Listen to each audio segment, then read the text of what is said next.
வேதம் கேட்போம். 98ஆம் சங்கீதம். கர்த்தருக்கு புதுப்பாட்டை பாடுங்கள், அவர் அதிசயங்களை செய்திருக்கிறார். அவருடைய வலது கரமும் அவருடைய பரிசுத்த புயமும் இரட்சிப்பை உண்டாக்கினது. கர்த்தர் தமது இரட்சிப்பை பிரஸ்தாபமாக்கி தமது நீதியை ஜாதிகளுடைய கண்களுக்கு முன்பாக விளங்க பண்ணினார். அவர் இஸ்ரவேல் குடும்பத்துக்காக தமது கிருபையையும் உண்மையையும் நினைவு கூர்ந்தார். பூமியின் எல்லைகள் எல்லாம் நமது தேவனுடைய இரட்சிப்பை கண்டது. பூமியின் குடிகளே, நீங்கள் எல்லாரும் கர்த்தரை நோக்கி ஆனந்தமாய் ஆர்ப்பரியுங்கள், முழக்கமிட்டு கம்பீரமாய் பாடுங்கள்.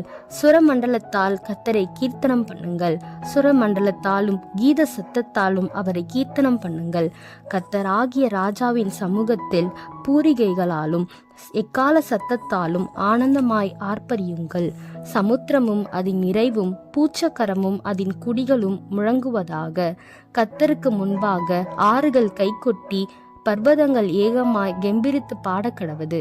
அவர் பூமியை நியாயத்திற்கு வருகிறார், பூலோகத்தை நீதியோடும் ஜனங்களை நிதானத்தோடும் நியாயம் தீர்ப்பார்.